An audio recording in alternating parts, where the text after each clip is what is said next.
Hello friends, Shreyan school ધોરણ 10 ઇંગ્લિશના લેક્ચરમાં તમારા બધાનું હાર્દિક સ્વાગત છે. આપણે યુનિટ 5 પ્લેઇંગ વિથ ફાયરનો સેકન્ડ પાર્ટ આજે ભણવાનો છે. લાસ્ટ પાર્ટની અંદર આપણે ફટાકડાની પાછળ કેવા પ્રિન્સિપલ્સ કામ કરે છે એ વિશે જોયું હતું. આજે આપણે ફટાકડાને કારણે કેવા અકસ્માતો થાય છે તેના વિશે અભ્યાસ કરવાનો છે. તો જોઈએ first line. The actual manufacturing process of firework is simple. Actual એટલે કે સામાન્ય રીતે, મેન્યુફેક્ચરિંગ એટલે કે ઉત્પાદન, પ્રોસેસ એટલે પ્રક્રિયા, ફાયરવર્ક એટલે ફટાકડા. સિમ્પલ એટલે કે સાદી. સામાન્ય રીતે ફટાકડાના ઉત્પાદનની પ્રક્રિયા સરળ છે, સાદી છે. ધ રો મટીરિયલ્સ એટલે કે કાચો માલ રિક્વાયર્ડ આર ફ્યુઅલ જરૂરિયાત પડે છે જેવી કે ફ્યુઅલ, બાઇન્ડર્સ, ઓક્સિડાઇઝર્સ. બાઇન્ડર્સ એટલે કે ફટાકડાને બાંધવાનો સામાન, ઓક્સિડાઇઝર્સ એટલે કે એને બાળવા માટેનો યુઝ કરવામાં આવતો સામાન, and a few other materials અને બીજા કેટલાક પદાર્થોનો ઉપયોગ થાય છે. The ingredients are ground and mixed well. આ પદાર્થોને ગ્રાઉન્ડ એન્ડ મિક્સ્ડ વેલ ભેગા કરવામાં આવે છે. મિક્સ્ડ વેલ તેને સરસ રીતે મિશ્રણ બનાવવામાં આવે છે. The mixture is pushed through a machine from which it comes out as long rolls or strips. The mixture આ મિશ્રણને મશીન દ્વારા તેની અંદર એટલે કે ફટાકડામાં ભરવામાં આવે છે. લોંગ રોલ્સ એટલે કે લાંબા રોલ્સ બનાવવામાં આવે છે અથવા તો સ્ટ્રીપ્સ એટલે કે પટ્ટીઓ બનાવવામાં આવે છે. અને ધેન રોલ્ડ ઇન કાર્ડબોર્ડ અને પછી તેને કાર્ડબોર્ડ પુઠ્ઠાની અંદર બાંધવામાં આવે છે. અથવા તો old newspapers with a fuse. Old એટલે જૂના, ન્યૂઝપેપર સમાચાર પત્રો, વિથ અ ફ્યુઝ. ફ્યુઝ એટલે કે મિત્રો ફટાકડાની અંદર જે આપણે વ્હાઇટ એની અંદર નાખવામાં આવે છે એને ઇંગ્લિશની અંદર ફ્યુઝ કહેવામાં આવે છે. સેકન્ડ પેરેગ્રાફ જોઈએ. ધ ગ્રેટેસ્ટ ડેન્જર સૌથી મોટો ખતરો ઓફ પાયરોટેકનિક્સની અંદર is that it deals with fire. સૌથી મોટો જો કોઈ ખતરો હોય આગની સાથે તો એ છે પાયરોટેકનિક્સની અંદર કે એનો સોદો, એની અંદરનું કામકાજ જે છે એ આગની સાથે કરવામાં આવે છે. તે ખરેખર એક ખતરાજનક બાબત છે. The industry is notorious for its accidents. અને આ ઉદ્યોગો, નોટોરિયસનો અર્થ છે કુખ્યાત, ફોર ઇટ્સ એક્સિડન્ટ. આ ઉદ્યોગ જો કુખ્યાત હોય તો એના અકસ્માતોને કારણે કુખ્યાત બનેલો છે.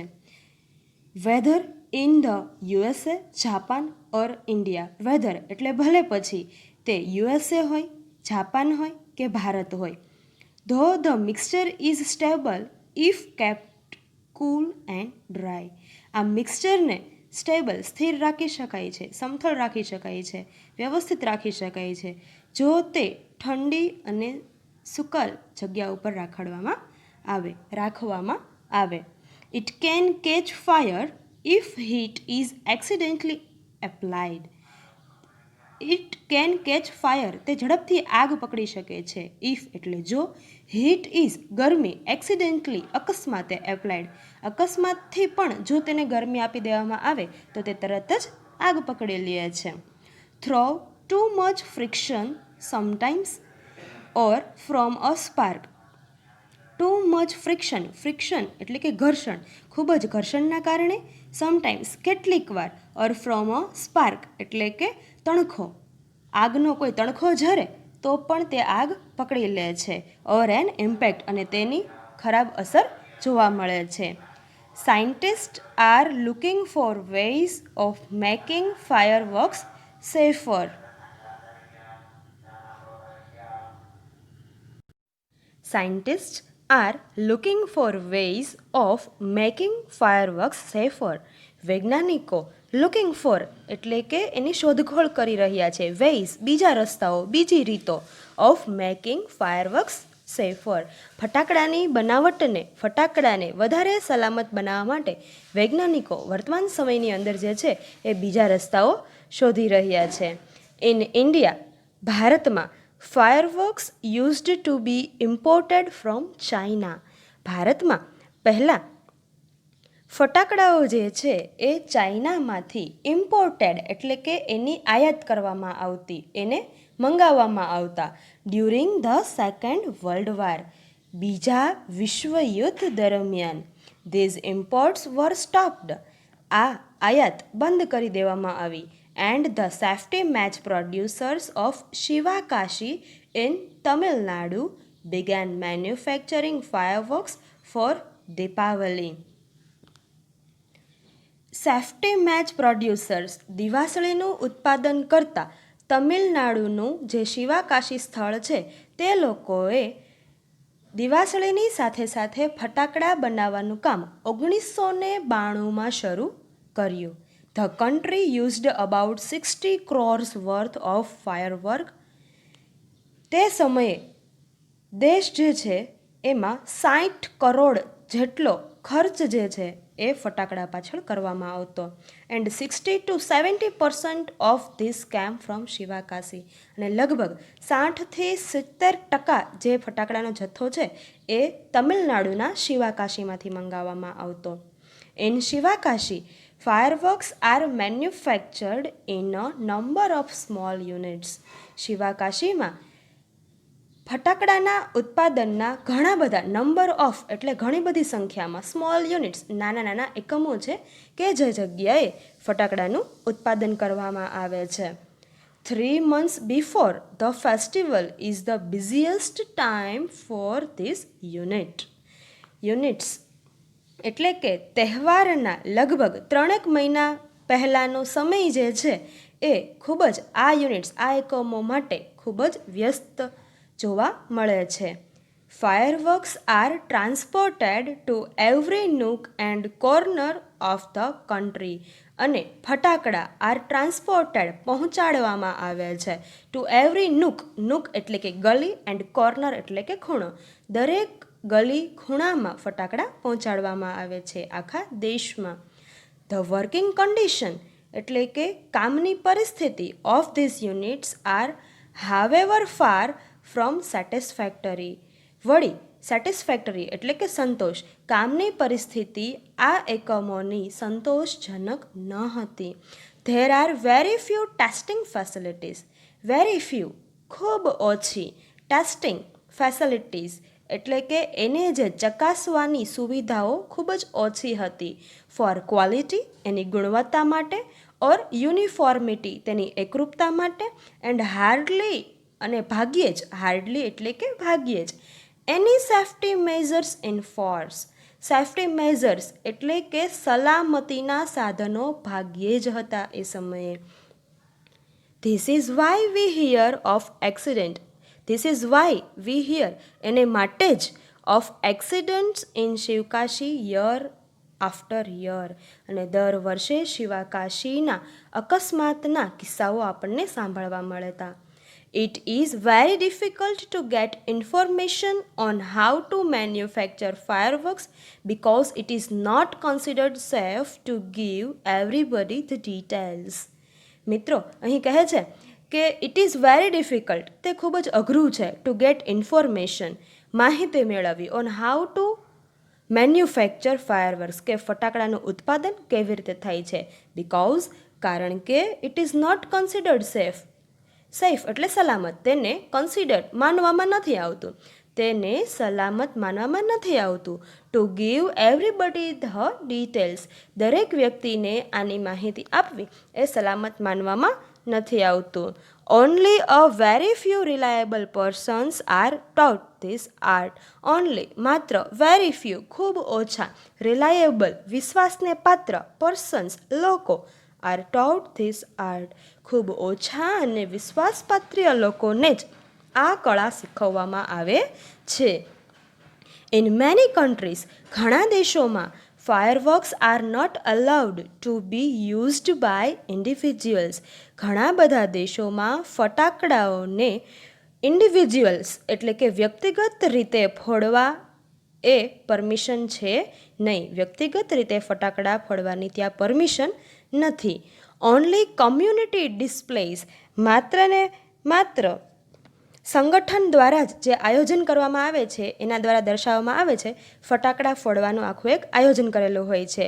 સ્પેશિયલી ખાસ કરીને organised with the help of experts, organised તેનું આયોજન એક્સપર્ટ્સ નિષ્ણાંતોની મદદ દ્વારા આખું આયોજન કરેલું હોય છે. આર અલાઉડ અને માત્ર તે જ અલાઉ હોય છે. જોઈએ મિત્રો આગળ, a great deal of care. A great deal of care is taken for safety at these displays. અને આ આયોજનની અંદર સારી એવી સેફ્ટી પ્રિકોશન્સ એટલે કે સલામતીના સાધનોનો ઉપયોગ કરીને ખૂબ જ સંભાળની સાથે આ આખું આયોજન કરેલું હોય છે. હાવેવર, વળી, since even children are allowed to play with fireworks in India. વળી, જો કે ભારતની અંદર બાળકોને પણ ફટાકડા ફોડવાનું અલાઉ છે, બાળકોને પણ ફટાકડા ફોડવાની પરમિશન છે. To play with fireworks in India. It is important, તે મહત્ત્વનું છે. To observe certain safety rules. એ ખાસ અગત્યનું છે કે તે સલામતીના નિયમોની સાથે નિરીક્ષણની હેઠળ બાળકોને ફટાકડા ફોડવા દેવામાં આવે. જોઈએ further paragraph. Fireworks should be stored, handled and lit with care. Firework should be stored, તેનો સંગ્રહ કરવો જોઈએ, હેન્ડલ તેની સંભાળ લેવી જોઈએ, and lit with care, lit એટલે કે તેને પ્રગટાવવા જોઈએ, ફોડવા જોઈએ, વિથ કેર સંભાળની સાથે. ફટાકડાઓનો સંગ્રહ, તેને ફોડવાના અને તેને પ્રગટાવવા એ સંભાળની સાથે કરવું જોઈએ. They should never be stored or unpacked near a flame. They should never, ક્યારેય નહીં, be stored સંગ્રહ કરવો, or અથવા તો unpacked ખુલ્લા મૂકવા, near a flame જ્યોત કે દીવાની બાજુમાં ફટાકડાને ક્યારેય ખુલ્લા ન મૂકવા. Gas cylinder or heater, gas cylinder અથવા તો હીટરની બાજુમાં પણ ન મૂકવા. One should never wear long loose clothes or nylon clothes when lighting crackers. મિત્રો, જ્યારે આપણે ફટાકડા ફોડતા હોઈએ ત્યારે નેવર વિયર લોંગ, લાંબા, વિયર એટલે પહેરવું, લાંબા કપડાં ન પહેરવા જોઈએ, લૂઝ ખુલતા કપડાં ન પહેરવા જોઈએ, ઓર અથવા તો નાયલોન ક્લોથ્સ, નાયલોનના કપડાં પણ ન પહેરવા જોઈએ. નાયલોનના કપડાં એટલે એવા કપડાં કે જે સળગતાની સાથે જ સીધા શરીર સાથે ચોંટી જાય છે. વેન લાઇટિંગ ક્રેકર્સ, જ્યારે ફટાકડા ફોડો ત્યારે આવા પ્રકારના ફટાકડા ન ફોડવા જોઈએ. મિત્રો, આ પેરેગ્રાફ એક્ઝામ માટે પણ જરૂરી છે અને આપણે જ્યારે ફટાકડા ફોડીએ છીએ ત્યારે કેવી સલામતી રાખવી જોઈએ એ જાણવા માટે પણ આ પેરેગ્રાફ આપણા માટે ખૂબ અગત્યનું છે. And since the powder in crackers is poisonous, અને જે પાવડર ફટાકડાની અંદર નાખવામાં આવે છે પોઈઝનસ, તે ઝેરી છે. They should never be carried loose in your pocket or your hand. ક્યારેય ફટાકડાને ખિસ્સામાં કે હાથમાં ખુલ્લા રાખવા ન જોઈએ. Also, fireworks should never ever be lit inside a house. ફટાકડાને ક્યારેય ઘરની અંદર, lit એટલે ફોડવા, inside a house ઘરની અંદર ફોડવા ન જોઈએ. Never bend over a firework when you are lighting. જ્યારે તમે ફટાકડા ફોડો છો ત્યારે ફટાકડા ઉપર વધારે ઝૂકવું ન જોઈએ. ફટાકડાને પ્રગટાવતી વખતે તેના ઉપર વધારે પડતું નીચેની બાજુએ ન નમવું. And never use fireworks to frighten people. ફટાકડાનો ઉપયોગ ક્યારેય ફ્રાઇટન એટલે કે ડરાવવા માટે, પીપલ એટલે કે લોકોને ડરાવવા માટે ફટાકડાનો ઉપયોગ ક્યારેય પણ ન કરવો જોઈએ. If in spite of being careful you do get a burn. If અને જો, ઇન્સ્પાઇટ ઓફ બીઇંગ કેરફુલ સંભાળ રાખવા છતાં, ઇન્સ્પાઇટ ઓફ એટલે કે તેમ છતાં, યુ ડુ ગેટ બર્ન તમે દાઝી જાઓ. ગો ટુ અ ડૉક્ટર પાસે જાઓ. Instead of applying oil or ointment. Oil કોઈ તૈલીય પદાર્થો કે બીજી કોઈ બાબતો, બીજા કોઈ જાતના પદાર્થો, દવાઓ લગાવવાને બદલે સીધા જ ડૉક્ટર પાસે જવું. With care and consideration, with care સંભાળ અને ધ્યાન રાખવાની સાથે we can make hour favourite festival a much safer one. આપણે આપણા આ પસંદગીના તહેવારને વધારે સલામત બનાવી શકીએ છીએ. મિત્રો, આપણા બધાનો જ દિવાળી એ પસંદગીનો તહેવાર છે અને આ તહેવારને સલામતીની સાથે જ ઉજવવો જોઈએ. Thanks to all.